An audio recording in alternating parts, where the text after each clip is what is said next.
What if one of the last Norse heathens, exiled from his homelands, returns to England and revives the old Viking ways? That is what we are gonna find out today. This run was inspired by Eisenkreuzer. Thank you very much. If you like the video, please consider commenting, liking and subscribing. We are starting out as Prince Erik the Heathen of House Munse, one of the last Asatru rulers left in Scandinavia. While our father was King of Sweden, the throne is currently occupied by a member of the Stenkeling family. As you can see on the religion map, the Asatru faith is slowly getting pushed out of our homelands, and the Catholics are a major threat to our existence. Can we survive in this world, and can we bring back the old Asatru faith and the Viking ways? Let's find out right now. There we are. Prince Erik the Heathen is 35 years old. We are greedy, brave, zealous and a 2-star soldier, cautious leader and a legitimized bastard. Our sister actually is the Queen Mother of Sweden, so the ruling king of the Stenkeling family is our nephew. As we currently hold Uppland, which is the capital county of the Kingdom of Sweden, and we are of Asatru faith, I expect him to revoke our title pretty soon. We will try to fight that, but I don't expect us to really have a chance against him. Our house, of course, is part of the Sigurd dynasty and descends from Duke Björn Ironside, so we are a direct descendants of Ragnar Lothbrok. Let's start the game and see what happens. It seems to be a bit random how fast he will come for us. There we go. I have come to the conclusion that you cannot be entrusted with the dignity and responsibility of the Duchy of Uppland. I therefore request that you relinquish this title forthwith. So, looking at troop numbers, we probably don't really have a chance. He also has arranged some alliances for himself. We will decline his request, of course. We cannot simply accept that. And let's see how much we can do. We are losing our first battle, but we are actually getting reinforcements, as not every of his vessels is happy with his rule. And there we go. We actually have beaten him. Having captured his wife and his son, we are up to 90% war score.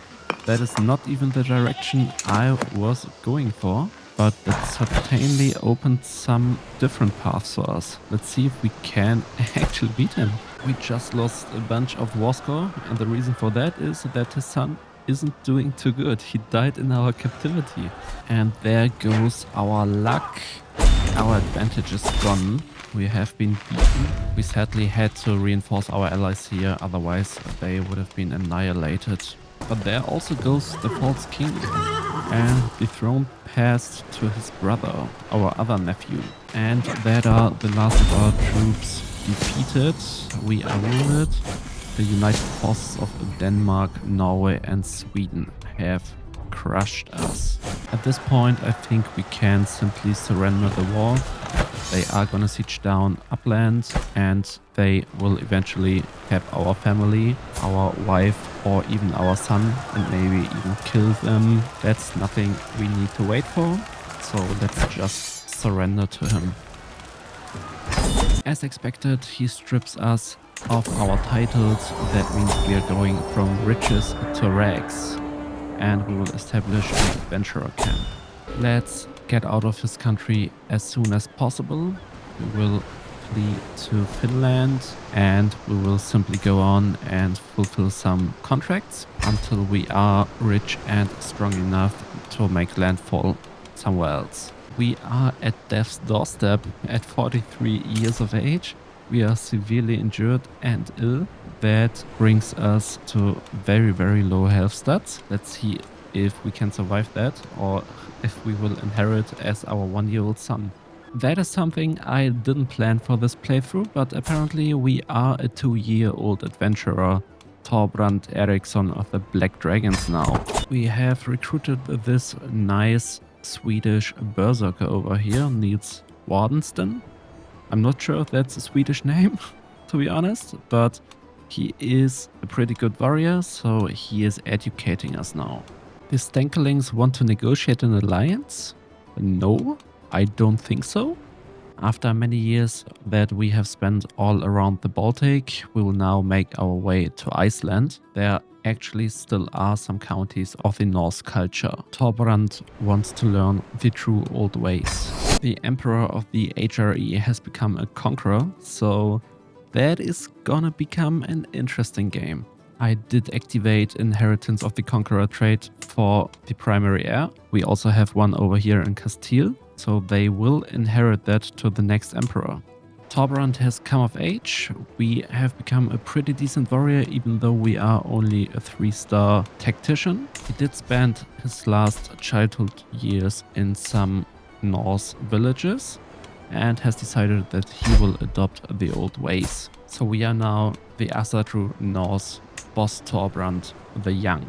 And we are soon gonna make our way down from Iceland to the British Isles, where our future lies. We are still upgrading our camp, as you can see, slowly getting the buildings for better men-at-arms. Once that is done, we will start recruiting an army. For being only 16 years old, we are pretty experienced in the gallows bait trees. We are 4-star bandit, 2-star poacher and 1-star marauder. I will try to get up the marauder trait as well to gain an extra prowess from that. But overall, yes, we are bandits. I think around 20 years have passed since we last had a conversation. Boss Thorbrand is 38 years old now and is known as the Wolf Slayer.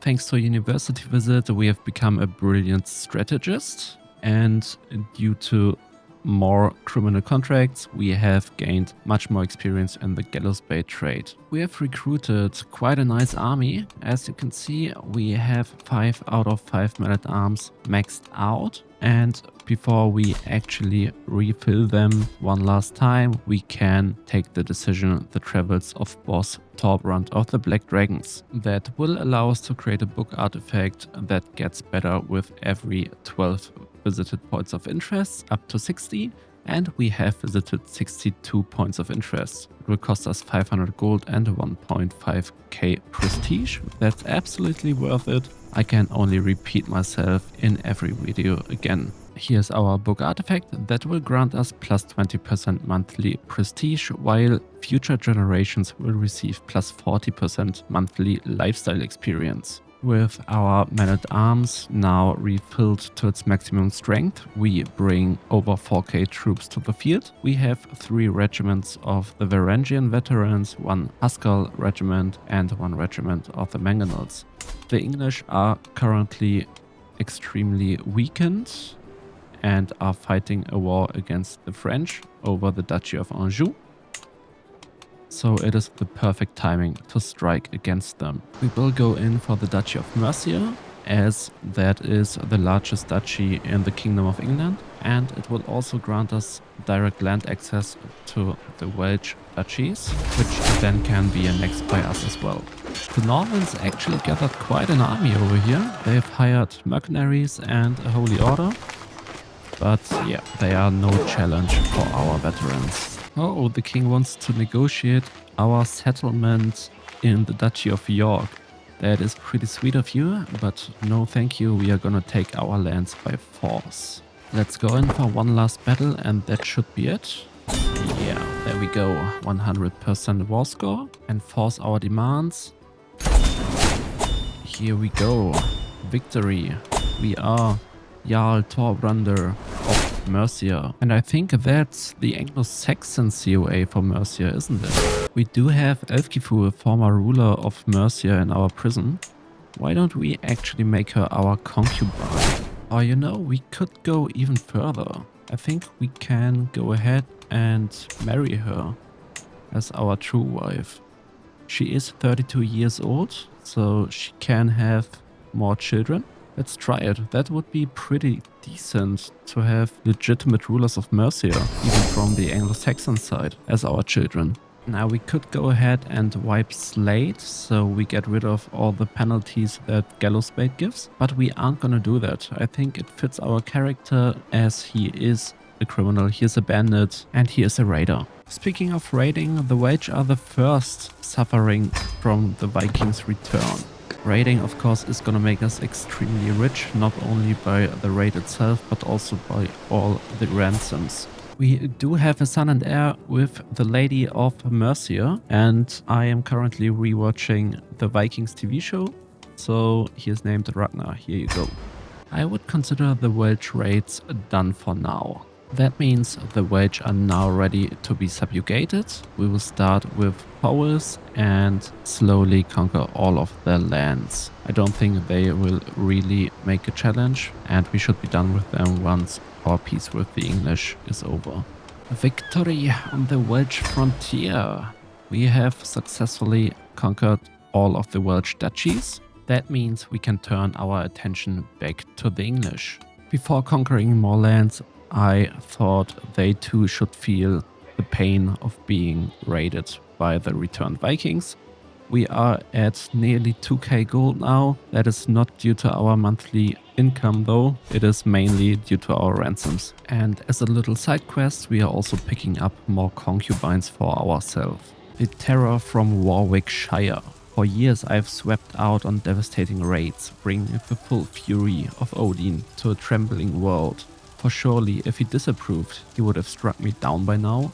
Instead, my household sleeps surrounded by the stolen fineries of foreign rulers, and exotic slaves warm my bed. Truly, noble and peasant alike quail at my approach, and parents silence crying children with the threat that I will visit. Let them weep my name. That gives us the Viking trait, further boosting our martial and prowess. Now let's return back to Jorvik and reclaim old Viking lands. We have kept the King of England. Let's torture him a bit before we end this war. There you go. Now, enforce our demands. Beautiful. I did make some plans for our future. I wish to conquer 2 more duchies from the English, which are Northumbria and Lancaster. And I also want the Isle of Man, possibly Galloway and Lothian from the Scots. That would make up a pretty nice shape for our new and revived Danelaw, I think. And for now we will also claim the title of Jorvik and make that our primary title, just for some nice succession flavor to the old Vikings. We are currently conquering Mön, or the Isle of Man, and the Scots actually put up quite a defense over here. Around 9k troops. Let's see how we are doing against them. Okay, they still don't have a chance even with the crossing. That is it, we have conquered the Isle of Man. Sadly, in the 1066 start date, we cannot negotiate the Danelaw anymore by a decision, so we can't create the actual kingdom of the Danelaw. Instead, I thought it would be cool to not just form a custom kingdom, but instead elevate the Kingdom of Man and the Isles and rename that Danelaw then. Before we do that, however, I want to own all the territories we want for our Danelaw kingdom. I'm not sure how much of the duchies we hold can still be drifted inside to the Kingdom of Man and Isles. I remember back then I was able to drift, for example, the whole Kingdom of Ireland into it, but they changed it quite some patches ago as far as I know. Let's see, but conquer all the lands we want. So if they can get drifted, we own them and they will get drifted. Okay, the HRE is going pretty far and the House of Boulogne is back at its crusades again. Very interesting to see. We, on the other hand, are bringing fire and blood to Europe's mainland now. I mean, raid loot of 444 gold isn't too bad, and 444 prestige also brings us up to a legendary figure. That means, in theory, we would now fulfill all the requirements beside the Duchy of Man, which we simply can't create, to elevate the Kingdom of Man and the Isles. We have captured the English king once again while we are waging a war for the Duchy of Lancaster. And you know what? He does have a son that never could beat us, so why don't we sacrifice the king to our gods? Our son and heir, Earl Ragnar of Lancaster, has come of age, and I decided to let him be educated to a Norman ruler. So if we at one point decide to diverge our own culture, we could then, 50 years later, create a hybrid culture with the Normans. That would be pretty strong, I think, as they have something like the Audacious Cadets, and they actually do have the Frankish heritage, so that would be possible. Our son is getting the task via Vassal Directive to convert one of his provinces to the Norman culture, so our acceptance actually goes up. I'm not really interested in hybridizing with the Anglo-Saxon culture, as I don't think they have anything for us to offer. Oh, there we go. I've waited for this for quite some time now. Crusade for England. Let's see if we can actually unite our lands before the crusade. We have concluded the conquest of Northumbria and now only Lothian is missing for that. Alright, we've done it. The crusade has not kicked off yet and we can enforce our demands for Lothian. Very cool. Let us now elevate the Kingdom of Man and the Isle. The Isle of Man is uniquely placed to act as a haven for Norse raiders with easy access not just to the British Isles but all Western Europe. All it needs is someone to show all good Vikings the way to realize its potential and pave the island with gold and iron. We will gain a heroic legend seat, the kingdom title itself of course. The Earldom of Mern becomes our new realm capital. We will gain a special army of 7,500 men. Our dynasty will for 100 years gain the legacy of piracy. That gives us massive raid speed and we will also gain 2,500 renown. The development in the Earldom of Mern increases by 20, which is insane. The culture changes to Norse and it gains the Stolen City, giving us massive boosts to construction time and construction cost. And also, it seems like only the Duchy of Strathclyde will be drifted into the kingdom. That's a bit sad, but we can work with it. To infamy and immortality. The Kingdom of Pirates. For years, I have plied the waterways of the world, reaving, raiding and raising. I have stolen more gold than most kings will ever see, and my name is cursed from the Irish Sea to Cathay. I am, without question, the most infamous man alive, scourge of the seas, and have poured my loot and reputation into the heavy settling and fortification of the Isle of Man. People across the world decry me as the most evil pirate that they have ever heard of, but they have heard of me. We can now choose one of the two options down here. The first one will give us the nickname the Great and Terrible, and the second one will simply lose us some stress. We of course will go with the nickname the Great and Terrible. Here we go, King Thorbrand, the Great and Terrible of Man and the Isles. A quick redesign later though, our realm is now known as the Danelaw. And here we go, the crusade is rolling. The troops have arrived, we're trying to engage them right away. Oh, my GPU is not GPUing. What's going on? Okay, but that's not looking very good for us to be honest. They are still getting reinforcements. I think we have to gain some mercenaries. Just hold the line, reinforcements are on the way. Oh, that's still gonna be a close one. We've broken their lines. That should be the crusade overall decided. Here we go, we've purged most of their troops, so that brings us up to 100% war score. We can end the crusade once and for all. Let's diverge our own culture. We are going with the Stoic ethos for now, so we can choose the Bellicose ethos later on if we decide to hybridize with the Normans. Tradition-wise, we'll go with Dexterous Fishermen instead of the Ting Meat. All of the other traditions remain unchanged as I still want to use them. And the Marvelous Invaders are actually gonna help us to gain the acceptance up with the Normans. 24 out of 28 vessels will convert. Only one of our major vessels will not convert. It is what it is. We'll take care of her later. Let's do it. The Danelaw Divergence. Very nice. Okay, we are now hosting some pilgrimages to raise our piety so we can reform our faith. For that, we are also creating a claim up here on the Asatru holy site, so we can then conquer these two holy sites from Sweden.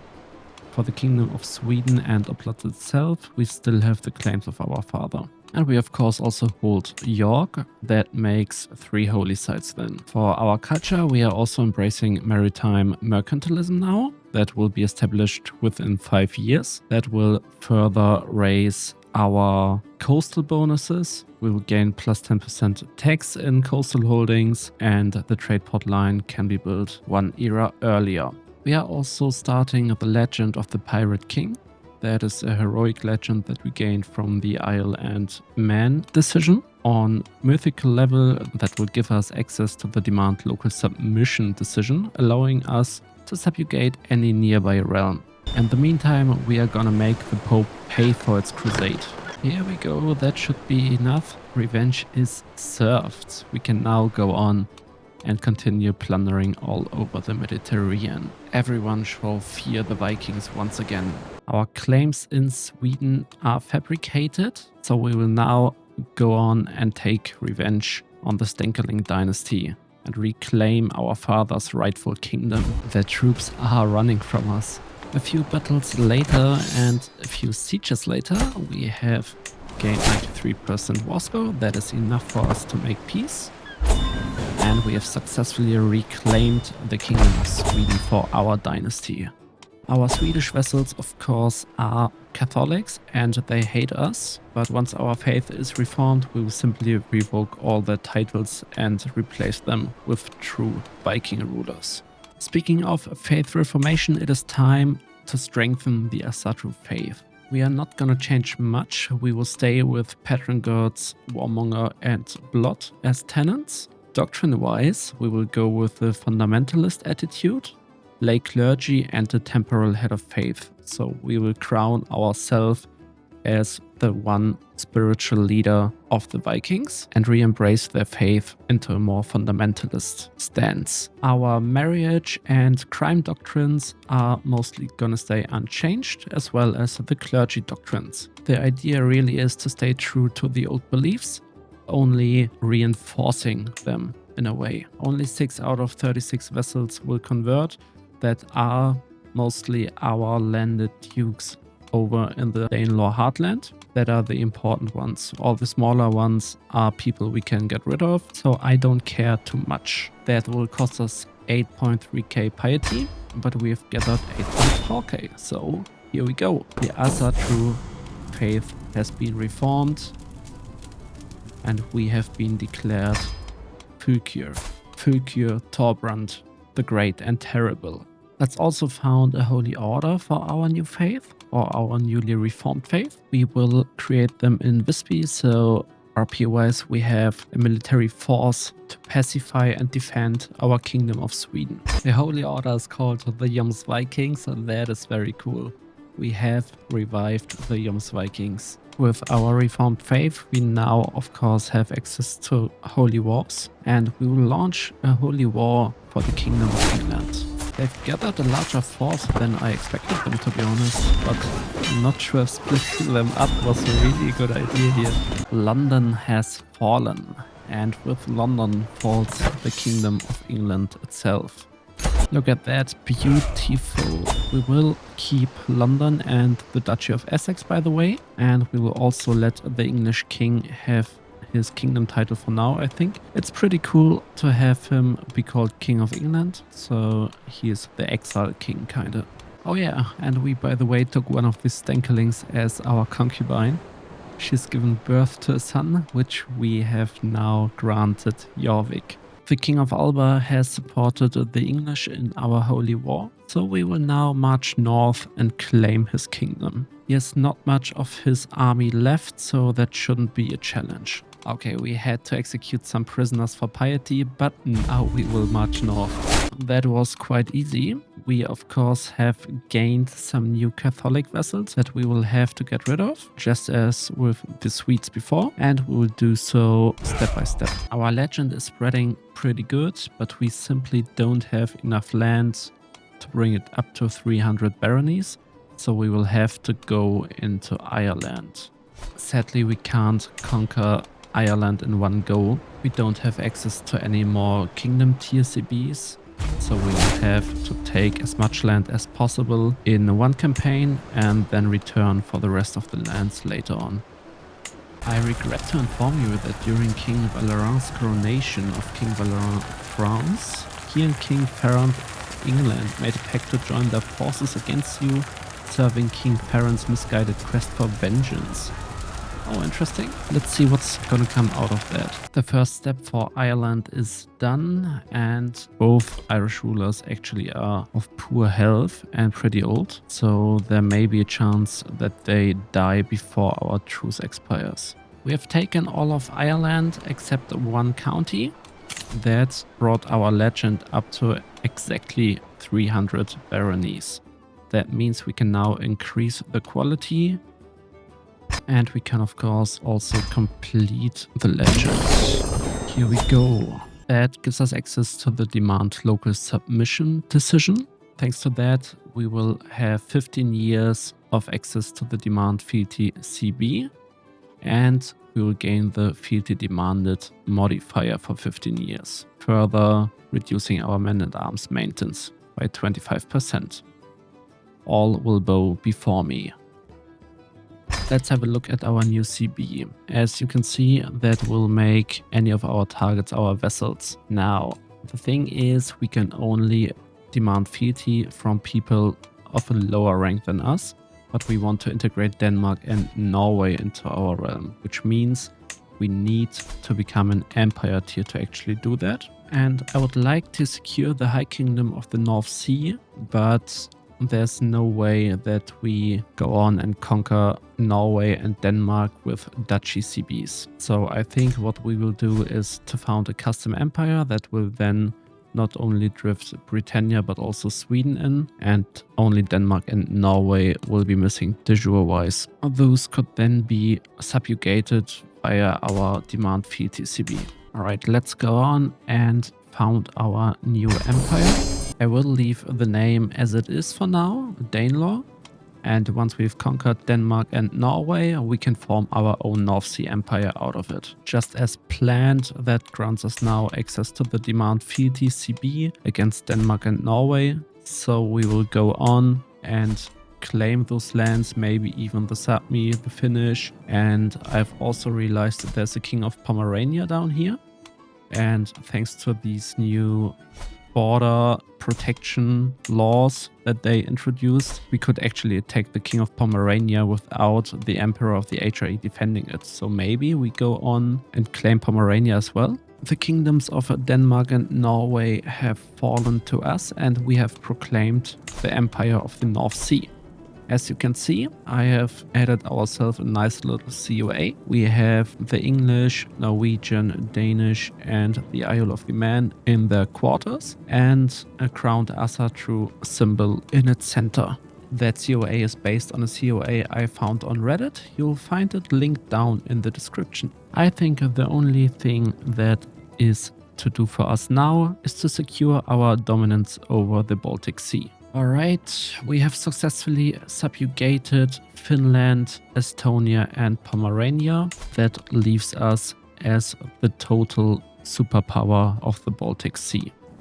Fylkir Thorbrand the Great and Terrible is now 90 years old, and with that is close to death. He has truly avenged his father and has brought back and reunited the Vikings. The Asatru faith is stronger than ever, is spreading very much in England and Britannia, as well as in Sweden. The newly acquired territories like Norway and Denmark of course need some more time.